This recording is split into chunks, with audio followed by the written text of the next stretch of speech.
This is Folk You. Today we're talking to local singer-songwriter Charlie Mosbrook. Charlie's been writing and entertaining for the last 25 years, and he was recently voted Cleveland's best singer-songwriter by Scene magazine. Welcome, Charlie. Hey, how are you, Pete? Good. How you doing? Good. Thanks for having me on. Awesome. I'm glad you're here. I really respect your work. You've got a great sound. Thank you. Charlie, I met you about 15 years ago. I think it was at Arabica, if I'm not mistaken. Yeah. And it was an open mic night. The one thing that really makes your open mic night stand out from everybody else's that I can recall is that you ask your audiences to be respectful and to listen. Where did that come from? Why did you come up with that? Well, where did it come from? I think that's the way I was taught to listen to music. Mm-hmm. I think when I was a kid, my mom would tell me stories about my grandfather putting Beethoven on, sitting down, and they had to listen. That was the purpose of the music, was to listen. And growing up, I was in the choir and school orchestras, and we'd have audiences come in, and they wouldn't come in and talk over the music. And so I've always expected that if we're putting on a show, we kind of expect the audience to be participants in that show as well, and significant participation is listening. Yeah. When did you start open mics? What got you to start open mic nights? What got me to start open mic nights? I started working at the Arabica, which I had been doing since I was a kid. 15 or 16, working behind the counter, and the owner sat us all down one day, and he said, "Hey, I'm looking for ideas. How can we improve business?" And I said, well, Mondays are kind of dead. As a matter of fact, Mondays were really dead. I mean, we'd work on Mondays, and I think at the time minimum wage was like $3.15 an hour, and they weren't making enough to pay 3 people to be there. Oh, yeah. So you're talking 9 cups of coffee per hour. Yeah, that's true. That's not happening. And the owner's looking for ways to increase business. And I said, hey, on Monday night, why don't we start an open mic? He said, all right, you do it. So he tasked me with this thing, and I didn't have a clue what I was supposed to do. I didn't have a sound system. So I reached out to a couple friends in the area. And right away, the neighborhood was right, the community was right. There were a bunch of people who were really wanted to be involved and wanted to play music, and people who were around during the 70s thing were coming up, and then there were people my age who were coming up, and we had something pretty cool going right away. I remember one day in the Inn on Coventry, they dragged me in. Hey, we want you to meet this guy Norman Blake. And I said, oh, nice to meet you, and I didn't know anything about him, and I walked away not thinking it. Today I consider him, a major influence in what I do. Wow. But at the time I didn't even really know who he was, and kind of let it go. Who were some of your other influences?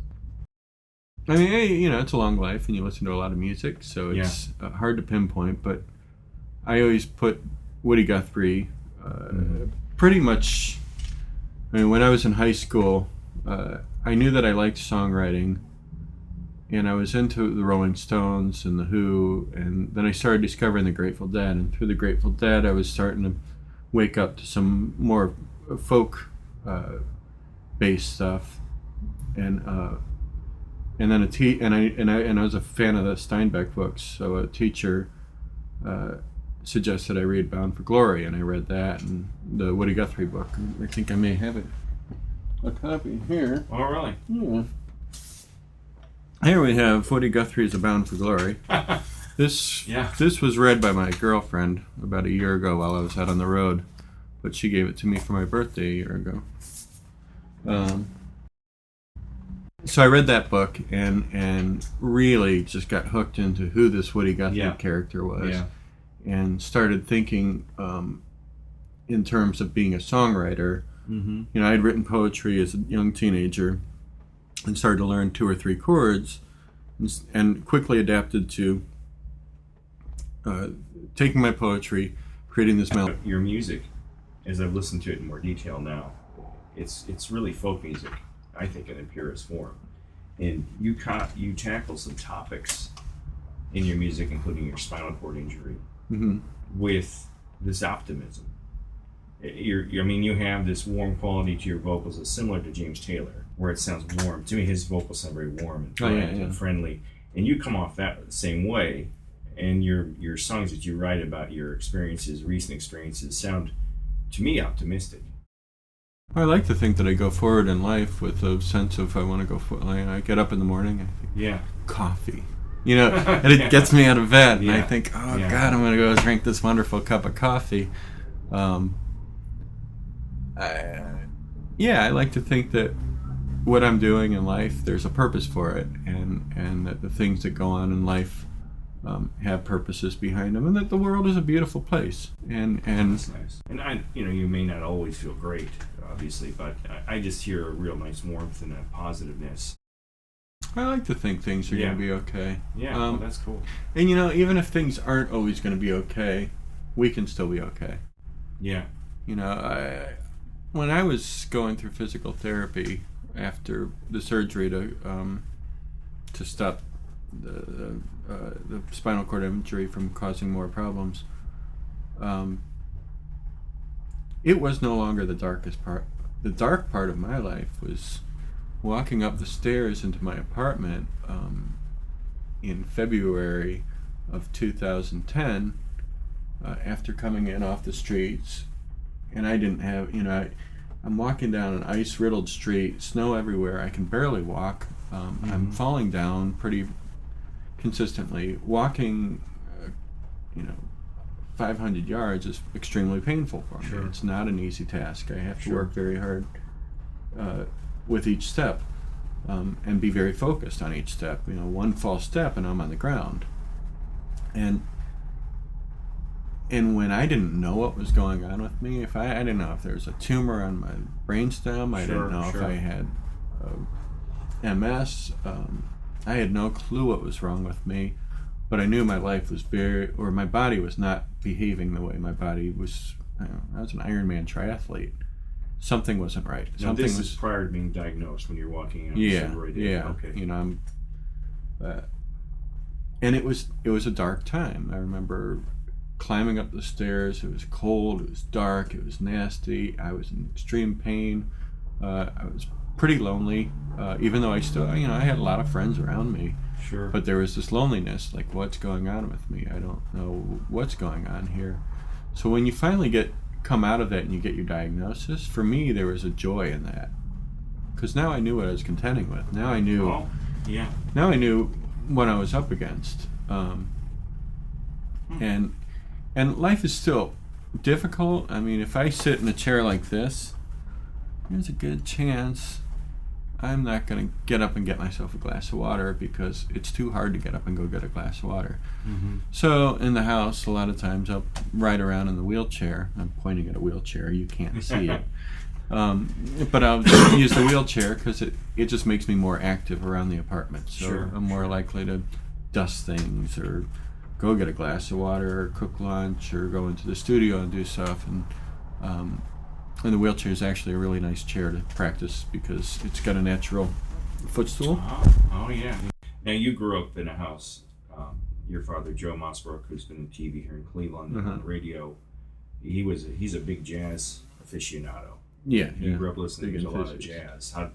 How did that influence you? And did he ever say, "What are you doing this folk stuff for? Why don't you learn to play jazz guitar?" Did he ever have that kind of input, or did he stay hands off? And I think he understood that when I was a kid and I discovered folk music, Mm-hmm. and I started pulling towards it very strong, more so than just rock and roll or whatever the pop music was. Here was this, I think he liked that. I don't think he quite understood the value in folk music that I saw. Mm-hmm. I mean, he liked jazz, and to him, jazz was this high form. To me, jazz is a high form of music. This is very thoughtful. Although it's folk music. I mean, what Louis Armstrong was doing was folk music. I mean, they were studying the blues and studying the trumpet and the Dixieland styles and the ragtime styles, and it's all part of the folk music.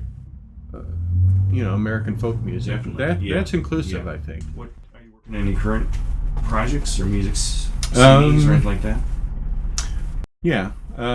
Well, we've got a live CD that we did here, a small house concert, which Zayla, another local songwriter, and we sat side by side over here, and we had Daryl Branch videotape it from 3 different angles, and then we recorded it in the studio. Now, wasn't that a couple months ago? Yeah, we did the recordings. I want to say it was Pearl Harbor Day. Okay. And then I mixed everything down, and it's ready to go up on cool. CD Baby and iTunes. What do you think of the current music scene here in Cleveland? I mean, what do you think the artists? There's this pretty big music scene here. So when we talk about the Cleveland music scene, I don't even know quite what that means because it's so widespread.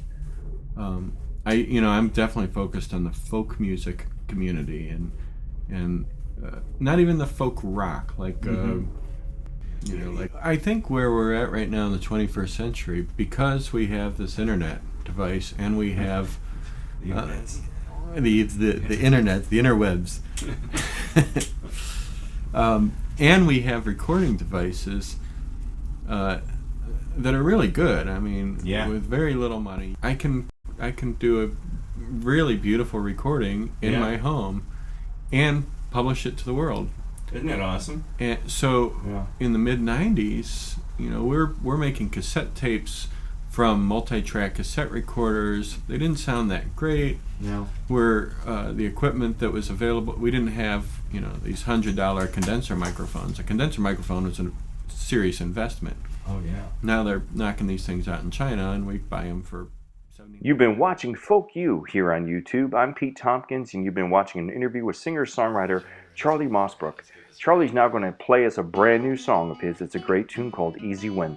Thanks a lot, Charlie, and thanks everybody for watching.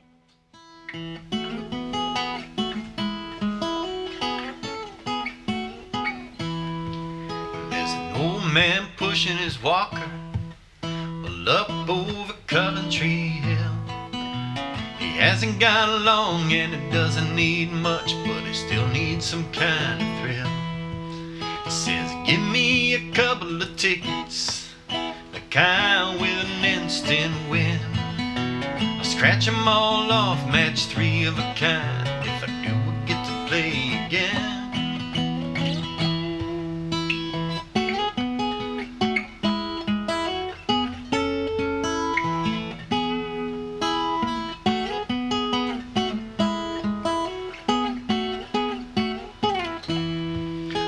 Says I'm just killing time before it gets the best of me. My mind is slipping, I ain't as sharp as I know that I used to be. And these legs haven't many more miles, I've only just a little more time. And when my heart stops beating, ain't nothing I'm a-keeping, I'm gonna leave this world behind. And the simplest moments, they mean much more to me. Now that I'm running out of time, I've got no rivers left to cross and no mountains left to climb. Just one easy win before I die.